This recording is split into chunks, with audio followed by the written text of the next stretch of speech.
Hi, this is Jose from StampinJoe.com and welcome to Stampin' Joe TV. In this episode, I'm going to show you my second card that I made for my Stamp Set of the Month Club members.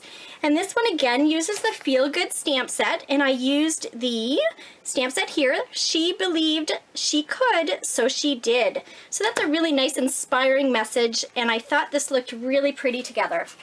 So I'm going to start out with my So Saffron cardstock and a Whisper White, and I'm going to show you how to make this card. The first thing I did was I took my Elegant Lines embossing folder and I ran it through the Big Shot to add this beautiful texture. Now this embossing folder is actually on the retirement list, so if you have not checked out the retiring stamps and the retiring accessories, you want to make sure to do that because there is some really neat stuff that will not be carried over into the new catalog. So this is one of them.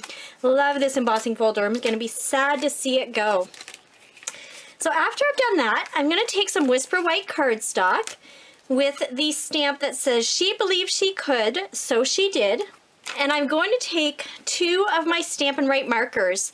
I have Calypso Coral and Going Gray. These markers have two tips, the brush tip and the writing tip. So I'm going to use the brush tip on this one, and what's fun about using markers is you can actually have two different colors on your stamp, or many different colors actually on your stamp, with just a little bit of extra work like this. So let's get that done.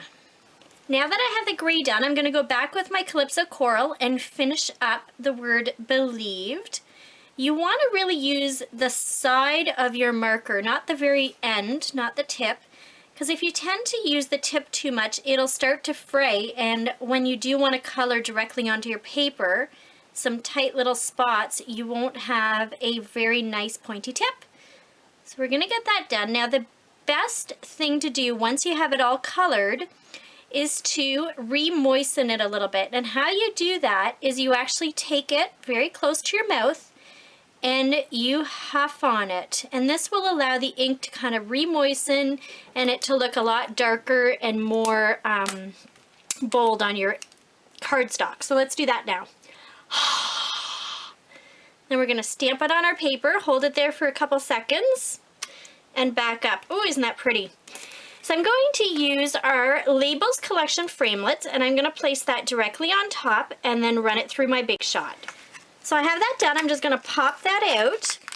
And the fun thing that Stampin' Up! Has is we have lots of coordinating things, and one of them is this festive paper piercing pack. So this is one of them that comes in it, and it matches the Label Collection framelits perfectly. So you want to match up your lines. You can see these gray lines here with your punched out shape. And then we're going to take our paper piercer and poke holes all the way around. So the trick to this is to hold it nice and firm down on your paper piercing pad so that the template doesn't move as you're piercing those holes.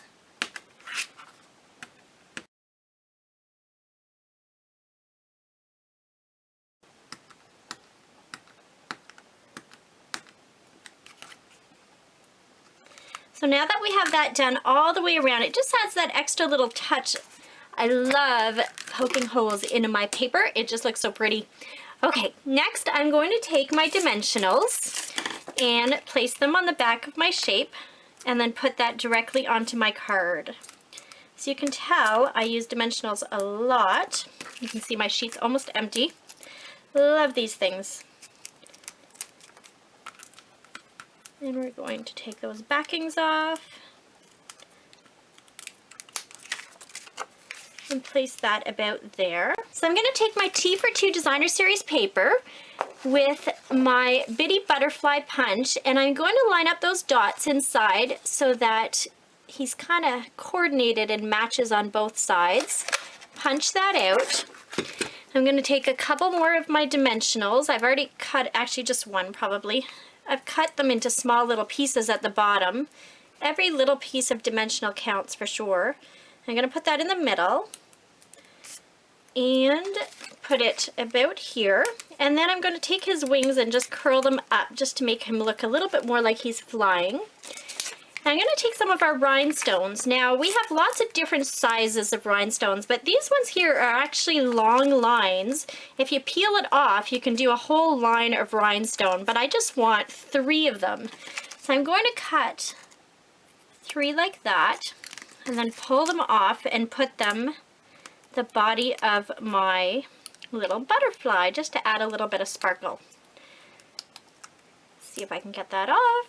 There we go. And put it about there. Oh, isn't that pretty? And there you go. I hope you enjoyed seeing this card. Thanks for coming by, and I'll see you back soon.